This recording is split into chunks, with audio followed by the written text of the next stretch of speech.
gamers, today we're going to look at the fan-made expansion for Twilight Imperium 4, Discordant Stars. Let's check it out.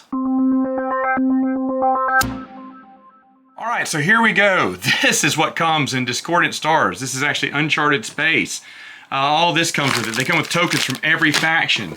Home planets with grade A, look at that home planet. Nothing there, but home planets.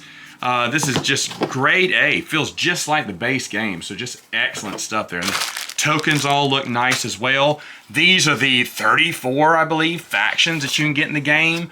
All of them doing something different, but if you look at that artwork, it's just so beautiful. And again, the quality of this cardstock and everything fits with the regular base game and Prophecy of Kings expansions. You could put these in with the others and it would just be flawless. Just the look and design of all of these.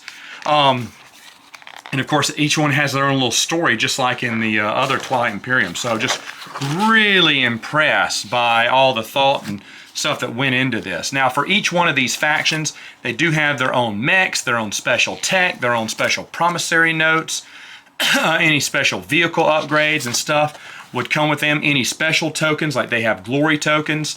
Other people have trap tokens. Some people have other type of tokens too they can use in the game. And all that also comes with this game. In fact, here's the cards of all the commanders and leaders. And here's the special tech upgrades and stuff. And the special promissory notes and whatnot. It all comes with the game. In fact, for this race too, they even made a holographic card. For no reason than just to have a holographic card. I thought it meant something at first, but they told me it was just there to have a holographic card. So this is just really nice. Now, each one of these races are very different from the other. So you're looking at 34 unique races that all have their special abilities in the game of what they can and what they can't do.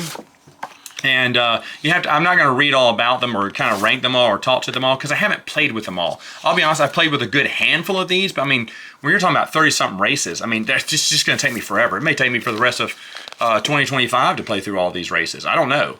But I do intend to play through all of them, not just me individually, but with other gamers, us play with them.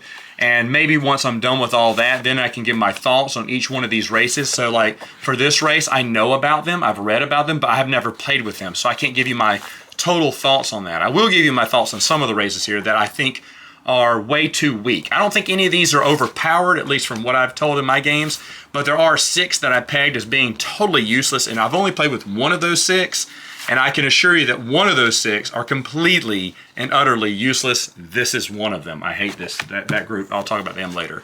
But anyway, some of these are really good. Just a mix of it. They have the little reference card here as well.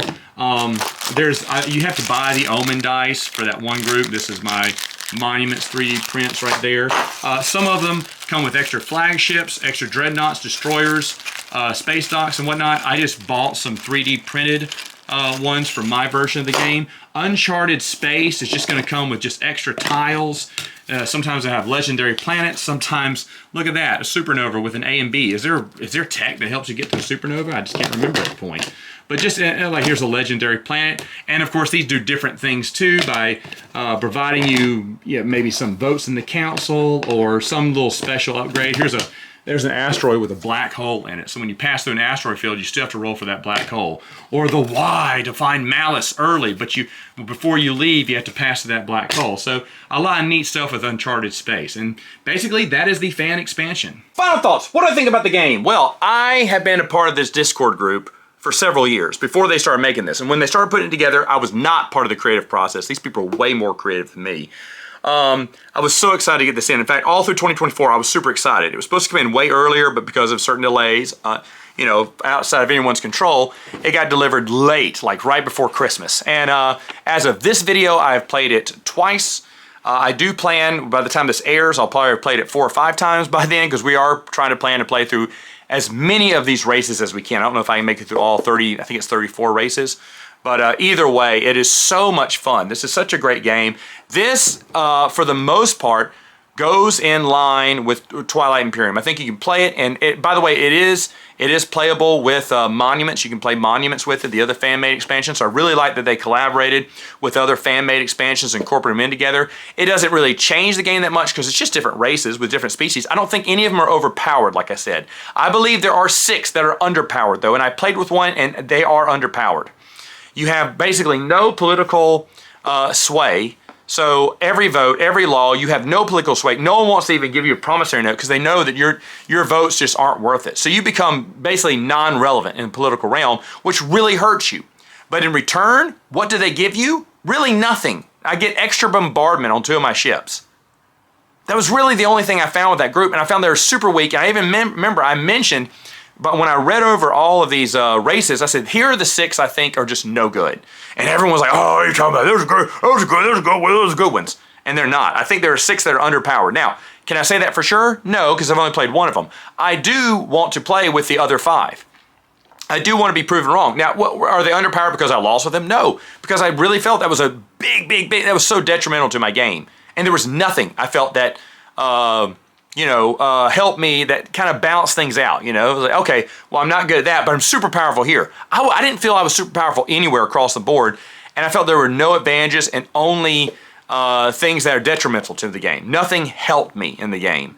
I never got a leg up. I felt like I was below average, and it could tell. I mean, I was just tanking in the political realm, which again, my opponents, rightfully so, took advantage of and took me out.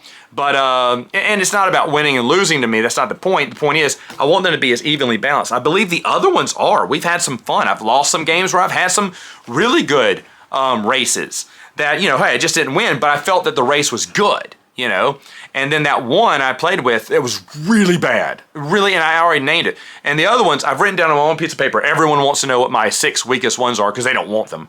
My gaming group. We pick them randomly every time, but I told them I will trade with you if I think it's one of those other 5 races. And because I made the mistake of telling one of them, and now no one wants that race because I said it was terrible. Well, I don't know. We have to see how it plays. So besides the 6 races, well, I will say one race for sure is bogus. I probably will never, I definitely don't want to play with them again. And I may throw them out completely unless someone else wants to play with them. But we'll see. We'll see. Maybe someone else can play better than I could. Maybe they'll use that extra bombardment as they're failing in the political realm. Makes no point. That seems totally unbalanced and super weak. But the rest of them, even the ones who I haven't won with, I think are really good, and I can see pathways to victory. And I like how they're very different.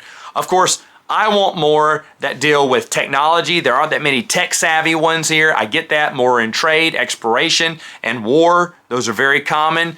But of course, I like me some tech-savvy races, and I don't feel there are that many in there. But that's just personal opinion there. As for Uncharted Space, I really think it's neat. You can play it with the game, replacing certain tiles, or you can play your own separate galaxy where you have to go there. At first, I thought that's what we're going to do, but table space. No way I could ever do that. So I have mixed them into a game. I think they're fun. Will I continue to do it? Yes, for low player count, I might. But I'm fine going back to the regular tiles that we had. To mix them all in for some uber super galaxy, I don't know if I would ever do that. But it does come with action. The expansion came with action cards, with extra relic cards and stuff like that, exploration cards and stuff like that. You can, or political cards, you can action cards, you can mix in the game. And I've mixed them in. I'm never looking back. I think those are fun too. There's one called Star Maps or whatever, and I love this. If you get 2 of them, you can purge them and bring another blue tile from another planet into the game. Usually on the outer realm, because your star chart has revealed another planet. I like that. I think that's a really good idea. So some of these, actually, I would say 95% of it is really good. If not for the one race in particular, but the other 5, I can't wait to play them and probably be proven right. Maybe I'll be proven wrong on a few, but I have a feeling that they're just garbage. I don't know how they got in here because I think everything else, you can tell this is very well play tested and very well done. Overall, yes, 100%. Yeah, I love this. Unfortunately, you can't get this anymore if you weren't part of that Discord group buy. You probably have to go online. They'll give you the print files and where to go if you want to go get it printed. Is it a must? No, but I really like having these fan expansions, and this is one of my favorite games, so I don't mind having it all. So I love it. Discord and Stars and Uncharted Space, 2 thumbs up. All right, gamers, that's it for now. Till next time, you know what to do. Game on!